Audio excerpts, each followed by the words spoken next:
Yes mister Abul Hasnat Abdullah, মাননীয় সদস্য, কিছু বলবেন? ব্যক্তিগত কৈফিয়ত বলুন, আহ, সংক্ষেপে বলবেন। ধন্যবাদ মাননীয় স্পিকার। আহ, ত্রয়োদশ ত্রয়োদশ জাতীয় সংসদ গঠিত হওয়ার পর সরকারি দল এবং বিরোধী দল প্রত্যেকেই একটা কমিটমেন্ট দিয়েছে, বহুদিনের প্রচলিত যে ট্যাক্স ফ্রি গাড়ি এবং প্লট আমরা নিব না, এই বিষয়ে আমরা সিদ্ধান্ত নিয়েছি। এবং গতকাল এই বিষয়টিকে সমর্থন জানানো পূর্বক আমি এই সংসদে একটি বক্তব্য প্রদান করি, যেটি আজকে বিভিন্ন মিডিয়াতে এটা একটা বিভ্রান্তি ছড়ানো হয়েছে।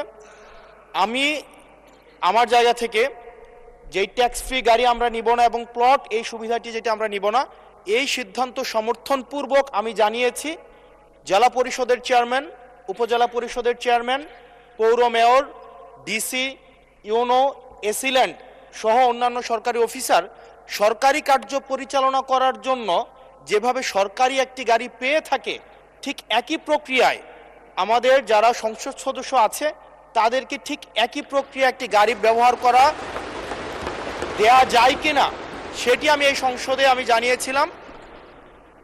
সরকারি মালিকানাধীন একটি গাড়ি যতদিন পর্যন্ত এমপি থাকবেন ঠিক ততদিন ব্যবহার করবেন এবং সেটির জন্য কিন্তু এক্সট্রা খরচও লাগবে না, কারণ আমাদের এই সংসদ সদস্যদেরকে কিন্তু ইতিমধ্যে 70,000 টাকা কিন্তু গাড়ি মেনটেনেন্স করার জন্য দেওয়া হয়।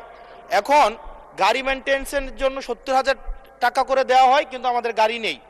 এখন আমার যে বক্তব্যটা সেটি হচ্ছে, গতকালের বক্তব্যে আমি কোনো ট্যাক্স ফ্রি গাড়ি চাইনি এবং ট্যাক্স ফ্রি যে প্লট এবং গাড়ির যে বিষয়টি রয়েছে সেটি অলরেডি এই সংসদের পুরো হাউস ঐক্যবদ্ধভাবে সিদ্ধান্ত নিয়েছে তারা এটি নেবে না, এবং এই ত্রয়োদশ জাতীয় সংসদের প্রত্যেকটি এমপি সেটির জন্য একটি অনন্য নজির স্থাপন করেছে। এটি মিডিয়াতে বিভ্রান্তি সৃষ্টি করেছে, সেটির জন্য এখানে পুনরাবৃত্তি করেছি সকল এমপিদের পক্ষ থেকে যে আমরা ট্যাক্স ফ্রি গাড়ি বা প্লটের সুবিধা না, অন্যান্য যে সরকারি সুবিধা আছে সেটির মতো করে যতদিন এমপি থাকবে ঠিক ততদিন এমপি শেষ, তারপরে হচ্ছে গাড়িটি আবার সরকার ফিরিয়ে নিবে, সেটির জন্য হচ্ছে আজকে এখানে দাঁড়ানো। মাননীয় স্পিকার, ধন্যবাদ মাননীয় সদস্য।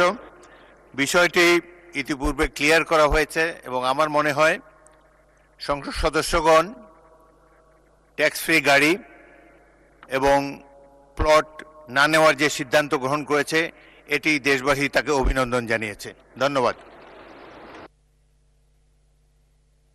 মাননীয় সদস্যবৃন্দ, কার্যপ্রণালী বিধির 71 বিধিতে জরুরি জনগুরুত্বপূর্ণ বিষয় সম্পর্কে 79টি মনোযোগ আকর্ষণের নোটিশ পাওয়া গেছে। নোটিশদাতা মাননীয় সদস্যগণ হলেন মোহাম্মদ আব্দুল মালিক, সিলেট 3, মোহাম্মদ গোলাম রসুল, যশোর 4, মোহাম্মদ এনামুল হক, নওগাঁ 2, মোহাম্মদ মুজিবুর রহমান, রাজশাহী 1, মোহাম্মদ আব্দুল বারী সর্দার, রাজশাহী 4, মোহাম্মদ শামীম কাসার, গাইবান্ধা 4, মোহাম্মদ মাহবুবুল আলম, কুড়িগ্রাম 3,